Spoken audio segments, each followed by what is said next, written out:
Okay, thought find out and every conversation explores beyond our thinking, beyond the obvious. And today I have my special guest. She's a coach, podcast host, yoga meditation, somatic breathwork facilitator, and of course, an author too.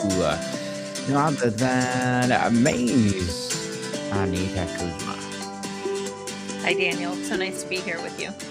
Yes, welcome back, Miss Anita. Can you please introduce more about yourself that I missed? Yeah, thank you.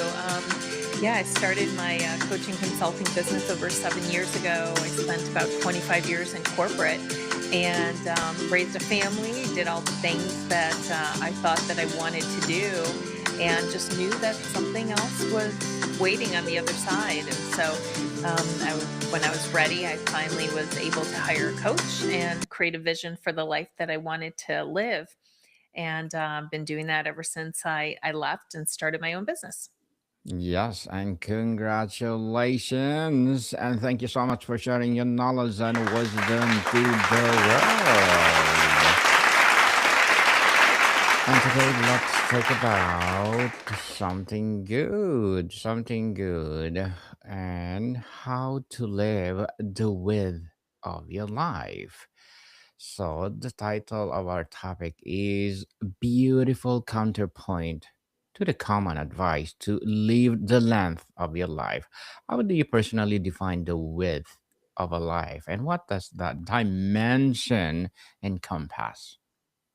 Yeah, so it comes from a quote by Diane Ackerman, who said, I don't want to get to the end of my life and realize that I just lived the length of it. I want to have lived the width of it. And I think so many people say that they want to live a long life. They want to live a long life, 30 years, I mean, 90 years old or 100 or whatever.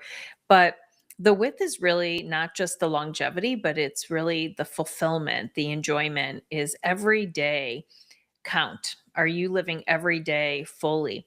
Or are you living just for the weekends or for the holidays or for the vacations or for the next big part of life? And so living the width is really treating every single day as if it's the first and last day of your life and knowing that you've done everything you can with what you've been given. Beautiful, beautiful, Miss Anita. Very well said. Many people feel tension between depth. In your view, is this a false dichotomy, or how we can integrate both for a richer life? Yeah, the depth and the width, you mean? Yes, please. Yeah, I think it's both. I think it's really going deep on the things that give us the most fulfillment. So it really starts first with some self-awareness and examination and reflection and saying, what are the things that are fulfilling? What are the things that are my values that I find most important? And then it's making sure that those things end up on our calendar in our lives every day and not just left for chance or couple times a year. So I think it's making sure that if joy is important, that we find joy every day. If our relationships are important, that we make sure that those are priorities and we spend time with the loved ones every day. So it really is both. It's starting with your values and then aligning your choices to those things every single day. A wildlife could be seen as a scattered, or let's say something else. How do you distinguish between life of rich, varied experiences and one that lacks a focus or commitment? Yeah, I think that it's really intentionality.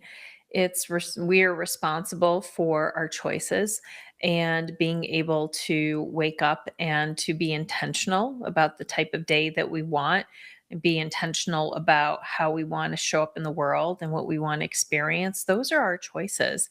And too often we say we don't have the ability to do it because of our job or because of circumstances, but I think it's not quite as complicated as that. I do think that if we are able to structure our time, our days, our weeks, making sure that we are focusing in on having the richness, the fullness of life sprinkled in throughout, we will not only live every day feeling like we're living a fulfilled life, living the with, but also the people around us are going to notice that something is different about us. We're not just living on autopilot. We're just not waking up and going to sleep doing the same thing every single day.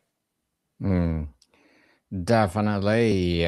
So, Miss Anita, what is a commonly held belief about success or happiness that actively prevents people from expanding the width of their lives? Yeah, it's a great question. I think that I remember being in that position and just thinking that success was always in the next promotion. It was always in the next role. It was always in the next external validation or recognition or job or whatever it is. So often we think that there are these stair step next steps that we should be working towards. And all that does is just have us living in the future, having us chasing something that's not here yet. And I believe that coming back to the present moment and savoring and enjoying the moment that we're in is really our only life. Life is happening right now to us. And if we're not focused on it and we're always focused on something that happened in the past or something that might happen in the future, we're really not being fully present to our own life. Mm, definitely. Be present, people, be present. Looking back, can you identify a pivotal moment or with expanding experience in your own life that fundamentally shifted your understanding of was possible? Hmm. You know, I think going through the coaching experience that I did when I hired my coach, and we did so much work on reflection and so much work on visioning and really dreaming these really big dreams. I think that that was the start. Up until that point, I was really scared to think about what could happen if I left my job or started a brand new career or business. And doing the work, we worked together for about 6 months. That started chipping away at some of the fears that I had and some of the doubts and the worries. And I would say that that's probably where I started thinking, wow, there might be something possible beyond what I'm currently doing. And I'm excited enough to try. Mm-hmm. Definitely. Try and try until you succeed, people. So let's talk about the navigating fear and practical barriers, Miss Anita. For someone feeling stuck in a narrow routine, what is the most common internal barrier they Hmm. need to address first? Yeah, I think it goes back to deciding not to live on autopilot and really examining why we're doing all the things that we're doing. And so breaking some of the habits and creating some new routines that actually support the goals that you're looking for, I think is really important. So for me, I always say do something good for yourself mentally, physically, emotionally, and spiritually every day. Because when we focus in on all of those aspects of ourselves, we can start to ask and see what do I actually need? What is beneficial versus what isn't? And too often we get overwhelmed when we try to add new habits or new routines, but we don't actually release or stop doing some of the other things that we've outgrown. And so it usually starts with releasing and letting go of things that don't serve us before we can add some new things in. Interesting, interesting, Miss Anita. Societal expectations and should can powerfully fence us in. What is your advice for discerning which obligations to honor and which to thoughtfully question or release? Yeah, I think that if we can learn to tap back into our bodies and to really listen to that inner voice, to our inner wisdom, to feel what our body is telling us when we're considering doing certain things, or um, we know so often I've felt my body say this isn't right, or that there was a hesitation, or there was something that was telling me it wasn't right, but my mind was trying to convince me otherwise. So I would say that learning to tap back in, get quiet, get still, trusting what your mind and what your body are telling you, I think is a great way to learn to start to trust that intuition that really has the answers within us. Yes, trust that intuition, people. Trust it. A practical challenge is a constraint of time and resources. How can someone with demanding job or family responsibilities realistically start to create more with?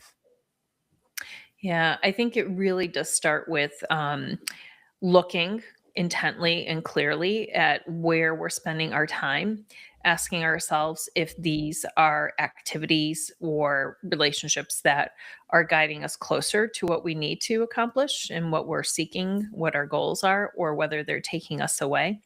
And so, one of the things I love to do with my clients is I tell them on Fridays they should do a look back at the week, take a look at how they spent their time, and look at what activities moved them forward, what didn't. Were they able to hit their priorities? Did their days line up to the values, the things that they said were most important? And if the answer is yes, then that's great. Something worked and we can examine and celebrate why. If the answer is no, then what are the priorities next week? Personal, business priorities. Look at the calendar and say, am I set up for success? Or do I have a bunch of meetings on the calendar that actually aren't even aligned to what is important? And if they're not, delay them, reschedule them, cancel them, talk to the person and say, we need to push this out and create the space so that you actually can focus in on the things that are most important. Too often, our calendars, we have no boundaries. People just, that's open. Anybody can schedule anything. There's no time blocked. People block, schedule over time that is blocked. We don't then put on the calendar time to do the things that we say that we're supposed to do. So it really requires us to create some boundaries. It requires us to take an honest examination of where we're spending our time and then be very disciplined about saying yes and no to only those things that are most important. Miss Anita, let's talk about the tools, practices, and integration. Could you describe the portfolio of experiences model? How can someone audit their current life and intentionally diversify their investment of time and energy? Yeah, there's a lot of tools that you can do. So there's an energy audit that you can do. You could take a look and at all the activities that you're doing and find out if they're draining or they're energizing. And there's also an assessment that I've created called the Live the With assessment, which looks at 10 different areas of life and asks you to examine how satisfied are you with this area. And there's usually about 4 or 5 questions in every area. And then what would success look like if you were satisfied? So, for example, your health. Are you focused? Are you satisfied with your health, mental, physical, emotional, and spiritual?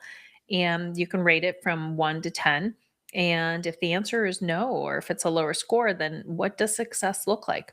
Maybe it means more peace. Maybe it means being at a healthy body weight. Maybe it means getting off of some medication. So it really is individualized for everybody to spend some time focused in because everyone's going to have a different answer. And then from there, you can create the action steps on what you need to do to move forward. But first, it really does start with the examination and really being clear and honest with yourself about where you are. Yes, people, honesty is the best policy. Yeah. So, how does the concept of adjacent possible, taking a small step from your current skills or interests into a new territory, help make with less intimidating? Mm. Yeah, I would say every small aligned step that you take that's taking you in the right direction of your goals can be celebrated. We don't have to make big sweeping changes every single day. You can just identify what's most important and then say, how do I show up for myself every day? And I focusing on health might be an easy one, but if you want to get healthy, you could just say, if I only have 15 minutes today, what could that look like throughout the day where I give myself some space from a mental health perspective? Maybe that means doing 3 deep breaths from a physical. Maybe it's getting a certain amount of steps in, a little bit higher than you did the day before. Maybe it's taking a nap or resting. But whatever amount of time that you have, being honest with it and just saying, I'm going to show up for myself because this is important for me. even if I have 15 minutes, half an hour, whatever it is, 5 minutes even, and just not deciding that there's not enough time. We always have time if we're able to carve it out. And once we do the assessment, really where we're spending our time, we can start to take some of those small steps. Miss Anita, as an author as well as a coach, what are your short term and long term goals?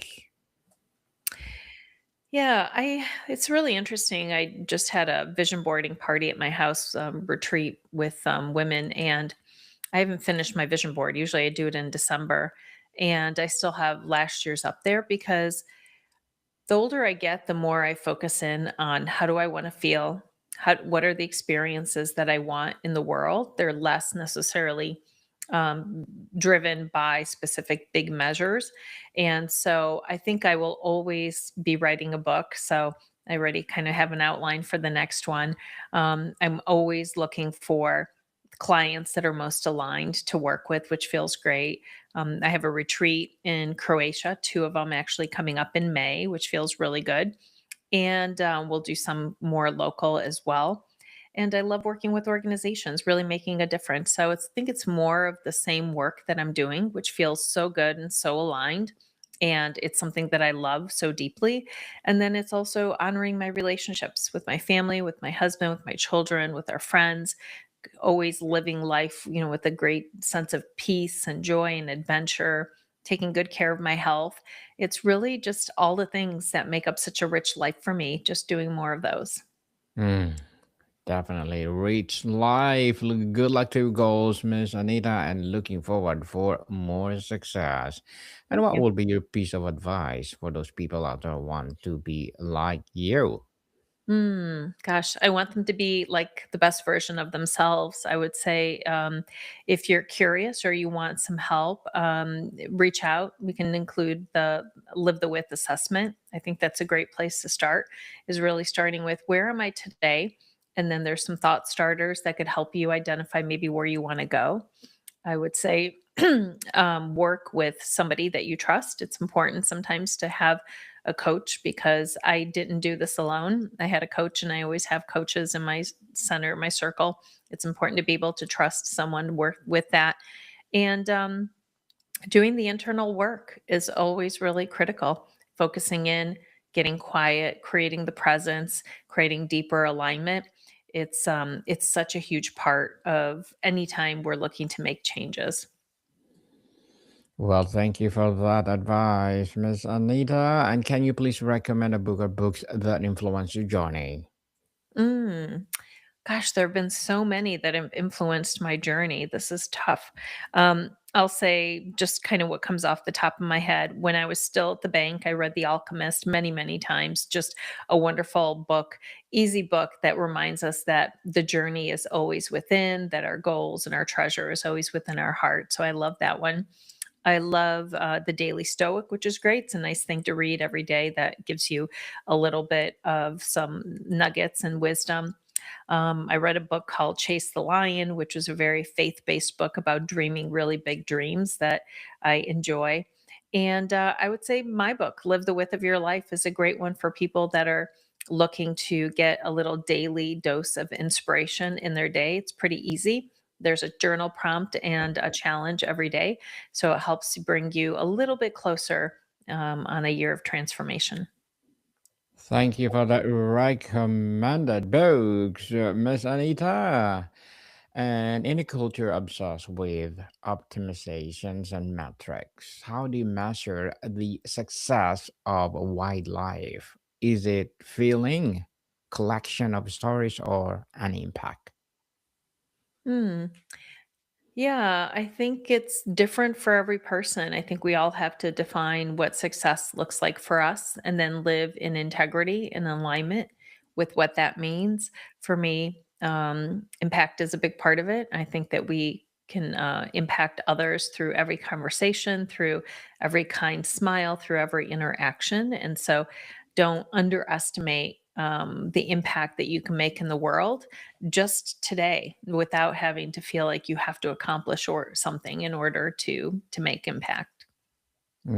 Interesting and empowering answer, Miss Anita. Imagine someone finishes your book feeling inspired but overwhelmed. What is the single smallest step you tell them to take tomorrow morning? Mm. For me, going in nature is really important. So, making time to go outside, to connect with nature, to connect with your creator, I call God, is helpful for me. Sitting in quiet meditation, quieting the mind, slowing things down. Those are things I do to really ground myself and come back to the present moment. Definitely. And Miss Anita, before we wrap up our discussion for today, I'm inviting you to please do listen to my other podcast, people, because my abstract essay is already in sixth season. Abstract poetry in third season, and book 101 review in sixth season as well. Comedy 101 third season, food 101 in sixth season, geography 101 love letters, movie 101 review, music 101 are in fifth season, science 101, sex 101 in third season, trivia 101, law 101, mental health 101, motivation 101, entrepreneurship 101, and of course my Bible verses 101 are my baby podcasts. Please listen to them wherever you listen your podcast. So Miss Anita, to bring it full circle, in your living the width of your life is the how. What is the ultimate why? What is the becomes possible for the individual and for the world when more people choose this path? Mm. I mean, I believe that we are eternal spiritual beings who are here on mission with a purpose. And when we are able to do the work and identify why am I here and how can the work that I do impact the world positively, which we absolutely desperately need, not only are we living the width of our life, but we're also contributing to the world in the most positive way. In a positive way. And thank you so much for sharing your knowledge and wisdom to the world, Miss Anita. So can you please invite our listeners to support your podcast, your books, your coaching, or whatever projects that you're doing right now? Yeah, you can come to my website, anetakuzma.com, ANETA KUZMA, and you'll find the links to my Live the Width of Your Life podcast. You'll find the Live the Width book, as well as Lanterns of Light, and find ways to work with me.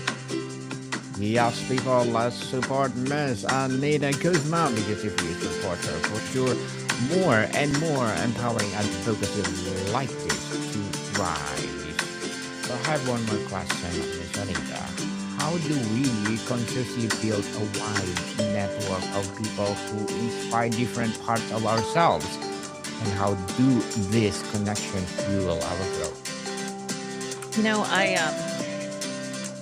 I love to use social media as a way to connect with people I wouldn't ordinarily meet in regular life.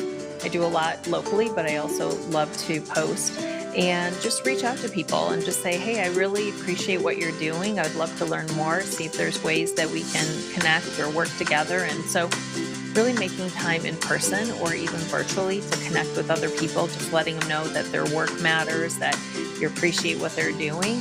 I think when we do that, we really do build genuine connections with just wanting to connect and learn how maybe we can support one another. And so I'm going to be doing a lot more of that this year, and it feels amazing. Walking meetings and virtual teas and all of those things. So I kind of set some goals for myself to do a certain number every week, but also, of course, connecting to people like you, Daniel, with your podcast is a wonderful way for me to expand my network too. Definitely, I'm inviting you again, Miss Anita, because I have a new podcast coming, Coaching 101. I hope you will be. Wonderful. Uh, Congratulations. Thank you. I hope you will be my regular guest over there. Let's empower people all over the world through your coaching. Let's do it, Daniel. Have a great Yes, day. definitely. And please create more books because the world's needing it. Mm. And people, please do support Miss Anita because if you support her, I've heard the more and more empowering and focusing like this to rise. So, Miss Anita, thank you so much for your time. Thank you, Daniel. It's my pleasure. Welcome, people. See you